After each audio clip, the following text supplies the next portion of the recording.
मोक्ष दर्शन मेरा उद्देश्य जो ज्ञान मिले उसे बांटना, किसी के भावनाओं को ठेस पहुंचाना, किसी का समय खराब करना या किसी को अल्पज्ञानी समझना बिल्कुल नहीं है।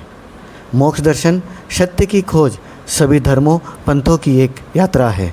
यह यात्रा बहुत मुश्किलों से भरा था और आगे भी मुश्किलें आने वाली है, क्योंकि बहुत लोग मेरा विरोध करेंगे, मेरे खिलाफ बोलेंगे। मैंने सनातन को लेकर अधिक खोज किया है, क्योंकि सबसे अधिक ईश्वर धार्मिक किताबें सनातन की है और सनातन धर्म को लेकर सबसे अधिक प्रश्न या सवाल उठते हैं। दूसरा कारण, मैं सनातनी हूँ, तो मेरे लिए मेरा धर्म का अध्ययन करना थोड़ा आसान था। इस चैनल के लिए जो अनुभव चाहिए था वो सिर्फ 2-4 लोगों से मिलकर नहीं होता। धार्मिक किताब तो मैं बरसों से पढ़ता आ रहा हूँ, लेकिन अधिक जानकारी के लिए इतने विशाल भारत का कम से कम एक हिस्सा जानना जरूरी था। उत्तर भारत में धार्मिक, राजनीतिक, आध्यात्मिक और अंधविश्वास गतिविधियाँ अधिक है और मैं भी उत्तर भारत से हूँ, इसीलिए मैं उत्तरी भारत के कई अलग अलग समाज जैसे मुस्लिम, सिख, जैन, बौद्ध, दलित, ब्राह्मण, ठाकुर, वाल्मीकि आदि सबके बीच में रहकर उनकी धर्म के प्रति सोच, देश के प्रति, समाज के प्रति, सरकार के प्रति, ईश्वर के प्रति, आत्मा, भूत, प्रेत, जिन के प्रति इनके विचार और लगाव का सच जाना। गुरु के आदेश पर पिछले 3 सालों से ये चैनल में क्या होना है, क्या हमें बोलना है, क्या लिखना है और ज़रूरी यात्राएं करना है, ये सब उनके आदेश पर किया।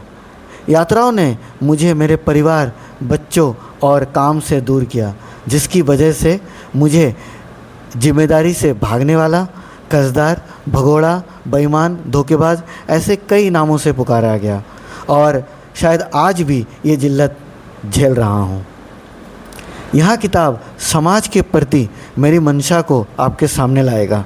मैंने अपने जीवन में बहुत गलतियाँ की है, लेकिन अब नहीं करूँगा, क्योंकि जो ज्ञान, सच और मोक्ष मुझे मिला है आप सभी से बांट रहा हूँ। मैंने कई गलतियाँ की हैं। मेरी गलत छवि को ठीक करने के लिए यहाँ चैनल नहीं है, बल्कि इसी जो गलत छवि है उसी की वजह से मुझे गुरुजी द्वारा ये आत्मज्ञान, आत्मचिंतन की गहराई, वास्तविकता और मोक्ष प्राप्त हुआ। और भी लोग हैं मेरे जैसे जिनकी जो छवि है वो गलत है या गलत काम कर रहे हैं। यह चैनल उनका मार्गदर्शन बन सकता है।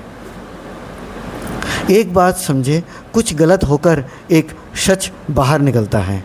मैंने ईश्वर से हमेशा यही बोलता था कि मेरे ज़िंदगी में इतनी परेशानी क्यों, और मेरी वजह से मेरा परिवार, रिश्तेदार, मेरे साथ जुड़े सब परेशान हैं। लेकिन जब मेरे सामने सच आया तो गलतियों से सीखते हुए, क्षमा मांगते हुए अब सिर्फ समाज हित में कार्य करने का संकल्प लिया।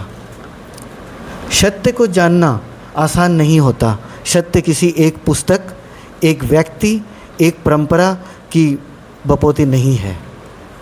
सत्य की खोज के लिए मनुष्य को अपने पूर्वाग्रहों से ऊपर उठना पड़ता है। मैंने 200 से अधिक पुस्तकों का अध्ययन किया। वेद, उपनिषद, भगवद गीता, अनेक धार्मिक और दार्शनिक ग्रंथों के साथ साथ अन्य धर्मों की पुस्तकों का भी अध्ययन किया है।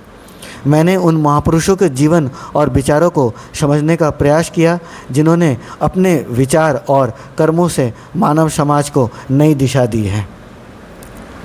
केवल पुस्तक तक ही स्वयं को सीमित नहीं रखा। गुरुजी के आदेश से मैंने जगन्नाथपुरी से हरिद्वार तक पैदल यात्रा की है। इस यात्रा ने मुझे सिखाया कि भारत केवल नक्शे पर बने देश नहीं, बल्कि करोड़ों लोगों के अनुभव, आस्थाओं और संघर्षों का जीवंत संसार है। मैंने गुरु आश्रम में रहकर शिक्षा प्राप्त की है। विभिन्न राज्यों में रहकर सामान्य लोगों से संवाद किया, उनके सुख, दुख, विश्वास, भय और जीवन की वास्तविकताओं को समझने का प्रयास किया है। जहाँ संभव हुआ वहाँ आधुनिक वैज्ञानिक उपकरणों और उपलब्ध ज्ञान का भी सहारा लिया, ताकि केवल मान्यताओं पर नहीं बल्कि उपलब्ध तथ्यों और तर्कों पर भी विचार किया जा सके। लेकिन सबसे बड़ी शिक्षा मुझे मेरे अपने जीवन के संघर्षों और कटु अनुभवों से मिली है। कठिनाइयों ने मुझे ऐसे प्रश्न पूछना सिखाया जिन्हें पूछने में लोग अक्सर डरते हैं। यहाँ चैनल किसी पर अपने विचार थोपने के लिए नहीं बनाई गई है। इसका उद्देश्य पाठक को सोचने